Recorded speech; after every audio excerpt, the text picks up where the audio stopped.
ဇလန်လေးရဲ့အစမှာတော့ကင်ဂျာဟုံဆိုတဲ့မိသက်သမားတယောက်ဟ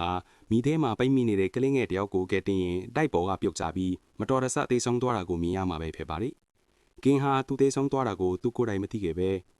သူလှုပ်ဖော်ကိုင်မဲ့တွေကိုစကားသွားဖြိုးနေခဲ့ပါတယ်။ထို့နောက်ကောင်းကင်ဘုံဟာအဆောင်ဆောင်နဲ့တွေဟာကင်လူပြန်ဝန်းစားအောင်လုပ်ပေဟိုတွိုက်ကင်းစီကိုရောက်လာခဲ့ပါတယ်။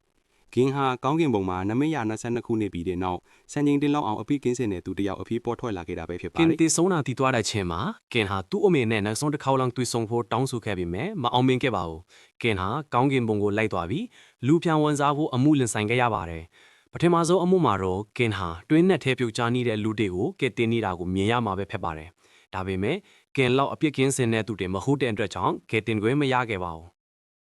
ကင်ရဲ့ပထမအမှုမှာတော့ကင်ဟာသူ့လုတ်ဖော်ကိုင်ဘတ်ကိုကယ်တင်ဖို့အချိန်ရရဲ့သားနဲ့မကယ်တင်တာကြောင့်ပစ်တန်ငါနဲ့ချမှတ်ဖို့ယမမင်းကိုတောင်းဆိုခဲ့ပါတယ်။ထို့နောက်ကင်ရဲ့အဆောင်ရှောက်နဲ့တီဟာကင်အတွက်ကာကွယ်ပြောဆိုခြင်းစတင်ခဲ့ပါတယ်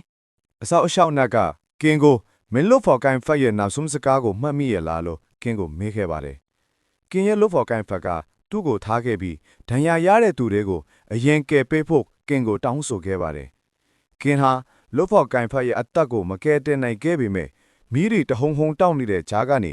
လူရှိယောက်ရဲ့အသက်ကိုကယ်တင်နိုင်ခဲ့တာကြောင့်ကင်းဟာအပြစ်ဒဏ်ဖြေလောပေးဖို့တောင်းဆိုခဲ့ပါတယ်။ဒီလိုနဲ့ကင်းရဲ့ပထမဆုံးပြစ်ဒဏ်ကိုအောင်မြင်စွာဖျက်ကျော်နိုင်ခဲ့တယ်။နောက်တရားစီရင်မှုမှာတော့ပြင်းရီကြီးငရဲမှာတရားစီရင်မှုရင်ဆိုင်ဖို့ပြင်းရီချင်းမြစ်ကိုဖျက်ကျော်ပြီးသွားခဲ့ပါတယ်။လန်ခရီမှာတော့အဆောက်အရှောက်နက်ကကင်းကိုနောက်တရားစီရင်မှုကကင်းအသက်ရှိစဉ်လုံးကဘဝကိုဘလို့ကောင်းကောင်းမွန်မွန်ဖျက်ပန်းလာမှုအပေါ်မူတည်တယ်လို့ပြောဆိုခဲ့ပါတယ်။ကင်ကတော့လူပြန်မဝင်စားခြင်းတော့ကြောင့်ပြန်ပြောဆိုခဲ့ပါတယ်။ဒါပေမဲ့အဆောက်အရှောက်နတ်တွေဟာလူ49ယောက်ကိုလူပြန်ဝင်စားအောင်လုပ်ပေးနိုင်ရင်ဘရင်ကြီးယွန်းကလူဘဝကိုပြန်နေထိုင်ခွင့်ပေးမယ်လို့ကတိပေးထားတာကြောင့်ကင်ကိုကူညီနေခဲ့တာဖြစ်ပါတယ်။ဒီလိုနဲ့ပြင်းရီချင်းမြေကိုဖျက်ပြီးပြင်းရီချင်းနတ်ဖျောက်စီအမှုရင်ဆိုင်ဖို့ထွက်ခွာလာခဲ့ကြတယ်။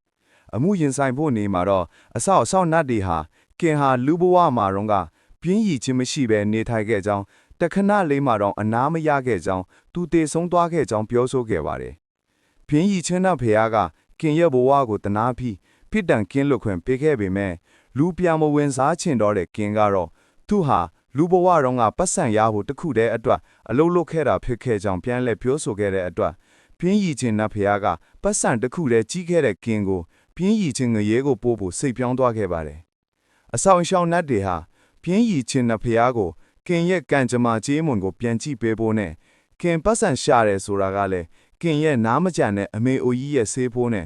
ဥပဒေကြောင့်တက်နေရတဲ့ကင်ရဲ့ညီအတွက်ရှာခဲ့တာဖြစ်ကြောင်းပြောဆိုခဲ့ပါတယ်။အဆောက်အရှောက်နတ်တွေရဲ့ပြောဆိုခြင်းကြောင့်ပြင်းရီချင်းနတ်ဖျားဟာကိုကျိုးအတတ်မဟုတ်ပဲပတ်စံရှာခဲ့တော့ကင်ကိုပြစ်ဒဏ်မှကင်းလွတ်ခွင့်ပေးလိုက်ပါတယ်။ နောက်တရားစီရင်မှုကိုတွားတဲ့အလံခရီးမှာတော့အဆောက်အရှောက်နတ်က